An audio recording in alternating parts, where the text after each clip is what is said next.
Hey, what's up, you guys? It's JC Bender. I'm Cheyenne. And I'm Sierra, and welcome back to this week's video.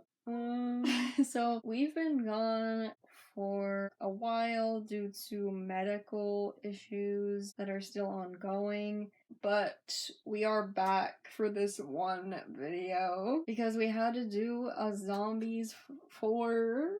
I don't even know what movie it is at this point. Zombies 4 review. We've talked about pretty much our thoughts on almost like every zombies movie on our channel except maybe the second one because we don't like that one that much. I know everyone loves it, but I don't know. I just not really into the werewolf thing, I guess. Not that it isn't good. Don't even think that. I actually really like that movie. I'm just saying out of the entire series. I guess I just kind of feel like the werewolf stuff is slightly pointless because Addison is not a werewolf anyway. Like, yeah, so now it's like easily could have went from 1 to 3. Yeah, and so you're just kind of like adding another occult. Is that even when you? Well, I guess I'm talking like it's The Sims. You're adding another type of monster kind of for no reason. But I feel like this movie actually bridged the gap and kind of fixed it. But we'll discuss that. But yeah, we wanted to make this review. We're a little bit late with this one. Like, I know the movie isn't as fresh as I wanted it to be when we made this video, but at the same time, it's still new enough that I feel like it's fine for us to make a review of it. Let's just get into the review. The Zombies 4 Shacy Bender review. Just to start off, honestly, for some reason, I feel like I've been liking the third film less. I feel like it's because the aliens piss me off. And so, I know in reality, Zombies 4 is probably not as good as Zombies 3, but for some reason, I found it more enjoyable than my last watch of the third. There's no way that the movie is actually better because, like, even from a plot standpoint, with the way we've been following these characters across the entire series, there is no way that Zombies 4 is better than Zombies 3. But I still enjoyed it more. Or at least I think I did. Yeah, like every single time I think of Zombies 3, I get exhaustion if I think about the idea of watching it right now. And I don't know why. It's literally all the aliens' fault. I do know why. Because the aliens piss me off. And it like pisses me off how like Addison was just gonna leave Zed behind and just leave Seabrook with these aliens. You know, in this movie, Zed and Addison have a more positive relationship with not as much drama. It was just more unproblematic. And also about kind of what you said earlier about Zombies 4 bridging the gap, it also does like some plot points across the entire series, the zombies lore, basically kind of saying that there's like multiple moonstones. Or I don't even know if they're moonstones, but just stones. Yeah. They basically said that the stones created all the monsters, even the zombies, even though I'm a little confused. Kind of confusing because I thought it was a lime soda weird accident. Yeah, like I'm still like a little confused on that. Like, was it an accident or was it a stone? Or are they trying to tell us that at the end of the day, because there was a stone in the vicinity and this accident happened, that it was able to spawn zombies? I think that's what they're trying to say, but it's not clear. Yeah, but yeah, it makes the zombie and werewolf connection make more sense because in this movie, not only do they elaborate on the moonstone thing itself from the past 3 movies, but they also add a dark and light stone to represent the vampires and the daywalkers. And as far as, like, the monsters themselves, the last thing I want to say, though, is that people are saying, like, wow, this series, like, really just kind of changes the definition of every freaking monster in existence. Kind of besides the aliens, really. But they're like, okay, zombies that don't eat brains. I don't know. I don't think it was anything with the werewolves, but vampires that don't drink blood. Honestly, I don't even really think the zombies in the zombies universe are zombies because y'all just had some crazy accident with lime soda that gave y'all green hair and white skin. Yeah, like, did they die and then come back? Brains, this. There is no clarification as to whether they're actually undead or not. Yeah, I just don't even get it. Did they actually ever specifically say that they're undead or not? Well, in the brain thing though, like, even if we're saying if like they were to all like zombie out, they didn't have their Z bands. I thought the explanation was that they have their Z bands so they don't do those things. You know what I mean? So it's like I thought that they still did eat brains, but maybe they don't. Maybe I'm just the one who's assuming things to make the plot make sense. Okay, anyway, so in this movie we have Victor and Nova. They are the new main characters of the Zombies series. So if this series of films continues in some sort of way, I assume it'll be about them. Well, and also, I mean, they left it on a weird thing, like mermaids are probably coming, I guess, or some sort of sea something monster. came out of the water at the end. Oh yeah, and people are saying mermaids that can't swim, like too, like, and people are like, I don't know, they're just like adding to the list of like everything that doesn't make sense, like, or could possibly not make sense. With these two characters, they're having dreams about each other and stuff all the time. I wish the movie elaborated more on why that was occurring. Because it's like, you could just say, well, it's because they're meant to be, because they're meant to meet. And it's like, but why, though? There has to be a Give me magical force or something. an explanation. Even if they just said it was because of the power of the light and dark stones causing them to just have these dreams. But they didn't even say that. They just didn't say anything else. I know, like, or even if they said the ancestors, like, wanted us to reunite again someday after our turmoil, you know? Please just give us some sort of explanation instead of just leaving it. I liked Nova and Victor's relationship in this movie. It felt very mature to me. I know, and the weird thing is though is like honestly, I was honestly shocked while watching these two characters form their relationship because I was like, really? We're actually getting something decent in 2025? Like Love is Dead. 2025 is so like ugh, like I don't know, like we don't get any good like romance plots and stories, but I guess like Zombies 4 actually tried and delivered.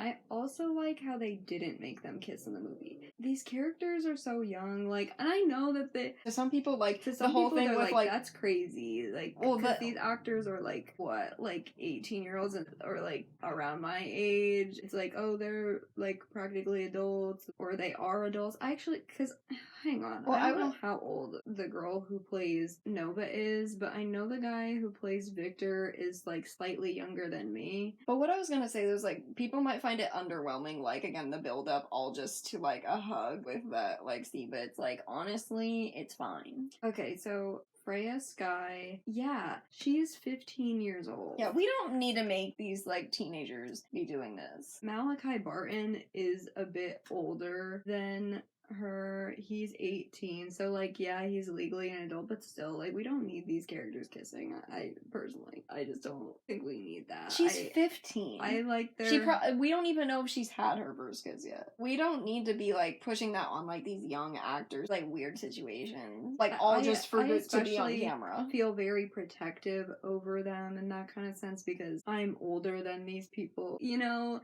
Especially with all this stuff that's been going on with like child actors and stuff like that, like coming out in more recent years, we just don't need any of that. We don't need anything weird going on. Yeah, their hug at the end of the movie was sweet. If they do kiss, like, in the future, like, obviously there's nothing wrong with that. I just like how we're not, like, forcing things to move so fast. The songs were pretty good. I feel like I'm forgetting the titles. Like, I only watched the movie once before making this review. I like the one where they want to fight each other. What is that one called? Is it like Don't Mess With Us? Yeah, that's the song. Yeah, I like that one, and I liked The Place to Be. That was definitely my favorite song of the movie. It is very catchy. It's been stuck in my head since I ever heard it in the advertisements for the movie, and then when I watched it, I was like, yeah, this is the best song of the movie. And then they did a new rendition of Ain't No Doubt About It at the end of the movie. Like, that has kind of become their new someday. A little bit. Just because, like, that's the stage of their life. Like, they're not gonna be someday. Like, they already are someday. Yeah, we've reached that point. Now, Ain't No Doubt About It is more their song to describe their relationship, but now they actually mean what they're saying. They changed the lyrics up a little bit, like, and they don't have the extra little lines that happen in between where they're like, I hope. But we're 17. Girl. Y'all not. I haven't been 17 for a while. Meg Donnelly and Milo Manheim are like in their 20s. But yeah, if this is the end of Zed and Addison's story, which honestly I'm kind of okay with at this point. Milo Manheim was saying even if he's not on camera, that he will like work on the movies, like in some sort of way. And I mean, it might be the end of Zed and Addison's story. Like unless they're gonna get married or like what are they doing? Like really, like I'm like, are they really gonna go there? Like I think Zed and Addison's story may be over, and I'm not pressed about it because I mean, what like I would be so surprised if we're at like freaking zombies 6, 7, 8. Well, I mean, maybe they will keep milking it. I don't know, but you know, I think hard to tell because they're doing it with Descendants. I think it would be wise if they did kind of like spin-offs. Well, that's kind of what they're doing with Descendants in a way. It's not like Descendants 1, 2, 3, 4. It's like Descendants Rise of Red. Like, you know what I mean? I mean, Descendants is literally getting their 5th movie. Like, there's going to be another movie. So, I don't really know. If that was their ending, I think it's fine. I think it's good. Well, I would say, like, if this were to be the end of the series, which, based on the ending with that thing coming out of the water, I doubt it. But if it is the resolution to the series, I feel like it was a good one because it basically reinforced the message that all of the movies have been promoting this whole entire time about, like, unity and yeah, it's just kind of coming back to the first movie, them teaching and, younger like, people to do the same thing. Just anti-racism stuff, but monsters. So yeah, that was a good resolution, other than the fact that they literally didn't do what they were supposed to do. The whole plot at the beginning of the movie is that the car broke down and got all messed up, and they never got their car fixed. Instead, they go into different worlds, guys. So they never got their car fixed, and they never got to go on their vacation. Instead, they had to, again, settle a war conflict.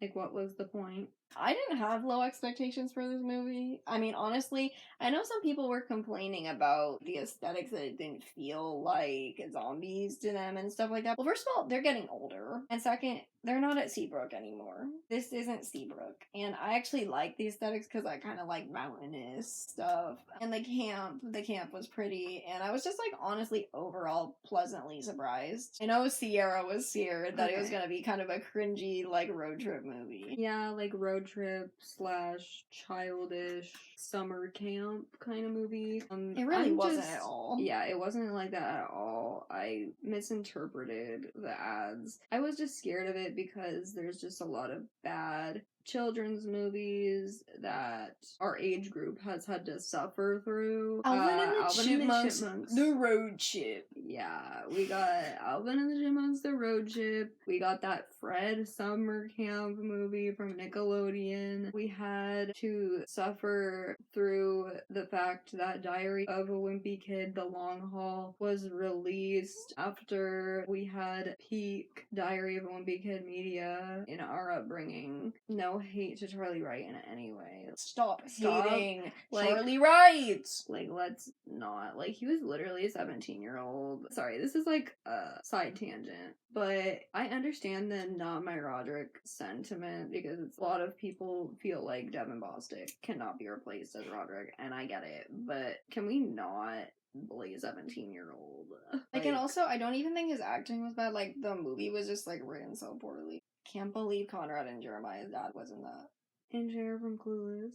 Fortunately, this film was nothing like those dumpster fires. Since it has been out for a bit, other people's opinions are out there. And I know a lot of critics didn't like this movie, kind of saying that it doesn't add anything new to the series, which honestly, I beg to differ because doesn't every freaking movie almost have the same message? Because again, when the werewolves come in, now they have to learn to deal with another group of people. It's always been that and self-discovery, every freaking movie. So, I think if you're gonna say that, almost every movie doesn't add anything to the series. I thought the whole point was just to add more monsters. I thought the whole point was just for fun. It's not actually to have a new theme. All the movies have the same theme. But yeah, every movie is just, in my opinion, meant to add to the monster lore, so I was not bothered by it at all. Like how a lot of other people were. And I also saw a lot of people complaining that it lacked the campiness that literally holds the whole zombie series together. And I guess I'm just like, again, it wasn't Zed and Addison's story, really. Like, they're super campy. Seabrook is campy. Bucky is like, he's literally basically what Seabrook is. I just think it was a different kind of camp. It was more like, for example, like Shrimpy being there as a student at this college for no reason. That was the kind of camp we were getting. It's just Nova and Victor are not very campy characters, and they're both kind of like, well, Nova is intense. Well, I guess I'm like, this is kind of a more serious conflict than what we faced in the other movies, right? Like, because they're literally gonna go to war. Yeah, like, this is a war conflict. Like, there's going to be a battle. Yeah, There's just fighting, like, physical violence. Yeah, I just feel like this movie has, like, a different vibe. I don't know, like, maybe I'm the problem, like, maybe I'm just, like, too forgiving, but I had a good time and I wasn't even really thinking about this when I was watching it, because I guess I just didn't really care whether it was campy or not. We still get our, like, literally, like, the opening of the movie, again, all the campy stuff is with Zed and Addison, like, I'm Addison, like, at the beginning of the movie, or when, like, Zed was working out, like, crazy. They're just campy. And I felt like the whole thing with the car flipping over and all that crazy stuff, like, that was camp. So, although it's not as campy as the other ones, you know, it's just a different kind of story. This movie had really good visuals, in my opinion. Oh my gosh, the orchard? The orchard, the vampire realm. It's just really pretty. I mean, the Daywalkers was literally just a beach. Yeah, that's why I'm not really saying much about them. I think the main reason why I like this movie more than other stuff in the series is just because of how fresh it feels. We've never seen like Daywalkers or something in anything before. I don't know, it just feels like something new. It's not stereotypical. It just felt really fresh to me.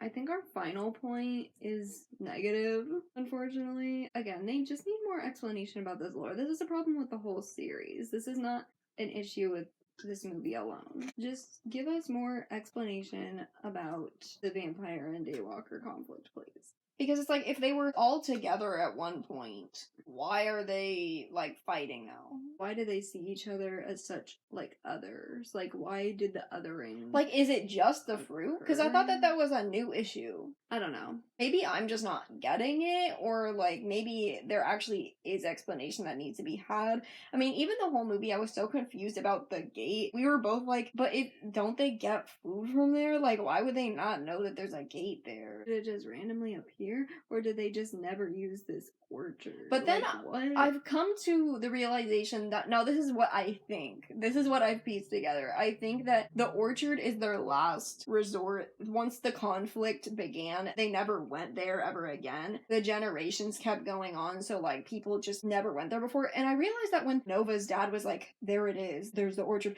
as if he's never been there before. Yeah, like I don't know why he would say that. I was like, don't you know where you're going? Like, haven't you been here all the time? Because I was confused. I was like, why would this gate just before? Yeah, and like, what do you mean? Why would this gate just randomly appear? So if they were gonna do that route, I would like it to be like one of the ancestors of these people saw that stuff was like arising, so they did this so they would be forced to work together. But like, again, no explanation with that. Like, but I guess that's, again, I don't think that was what was happening. I think that the gate has just always been there, but because of the turmoil, they never went to the orchard because they knew that a fight would break out, and so they just used up all the resources that they had in their respective areas, and then they were starting to run low, so they had no other choice but to go to the orchard. That's how I've deciphered it. To be honest, we'll never really know. Yeah, because now they're moving on to another monster. If they make another one. They will not ever elaborate on this ever again. I can tell you that. I just know they won't.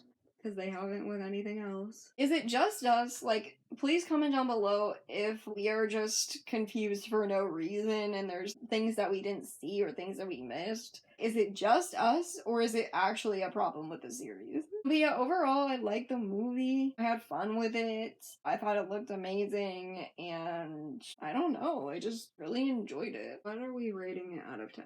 I will give it an 8 out of 10. I think I'll give it a solid 7, just because, like, I could give it an 8, but I think... Well, here, you know what, I'll say my enjoyment of it, I will say is an 8 out of 10. But the actual movie, in regards to the entire series, is a 7. Yeah, that I can get more behind. And as far as the others films go, Zombies 1... 10 out of 10. 10 out of 10. Zombies 2... 7. 6.9. Zombies 3, I'd give an 8. even with my annoyance. But then I'm thinking in my mind, I feel bad for Zombies 2 because, like, it has to be better than Zombies 3, though, right? Honestly, I don't really know. I have to rewatch them all. Please don't get triggered by my opinion. The last thing I want to say, like, in regards to what I said earlier, it's like, I literally don't dislike the werewolves. I actually do like the werewolves. Willa is one of my favorite characters. Exactly, but I don't like their integration into the story. And I also think that, I guess, like, everyone was always so obsessed with Call to the Wild, like, I felt like people were, like, really overhyping it, and so when I watched the movie and I, like, saw what it actually was, I was like, okay, maybe I'm just not down with the werewolf vibe. Because, like, I'm just not into this as much as everyone else is. Flesh and Bone is better, anyway. True. And also, the song at the beginning of Zombies 2 can just never be Fired Up. Oh, Fired Up is so because good. that people always, because they're the cheer songs. Hey, we got this. Make progress. Change the world, you can't stop it. You know, whatever. And it's like, I do think about that song often though. I do like the song, but why are you acting like it's better than Fired Up? Don't hate on Bucky. I think my final thought, like, for me personally, is that Bucky literally is Seabrook. Yeah, so his absence in this movie felt kind of right. Yeah. I don't really think he would have added anything. Except annoyance, like, to the other characters. I guess Bucky didn't get on the cheer squad in college. Can't level up. Also, I love how they all literally go to the same college. Somehow. Like, is there one college in this place? Like, what? Even Shrimpy is there. Like, why? Well, again, he's a person. He's gotta attend. Shrimpy is a person. He just lives in the costume. Or, like, are we saying he is a shrimp? Or someone just always lives in the shrimp costume? Well, who was the mascot before? I don't know. We'll let y'all decide. I think that's it. Thank you guys for watching. Let us know your opinions down below about this movie. Comment if we're dumb and, like, we're just not understanding. It was right there. You guys are just so dumb, like, you don't get it. If you liked this video, please give it a big thumbs up and subscribe. Help support our channel while we're struggling through the health issues. No, like, I'm not even trying to be a certain way, but I am actually near death. I'm on TPN. I can't eat. My liver is gonna start failing. I can't even take my medications. I'm gonna laugh, but it's not funny. But that's the life update. Pray for us, y'all. Because we won't be as active here, although we might do a live stream building Legos, we don't know. Dark Knight Trilogy set. Yup.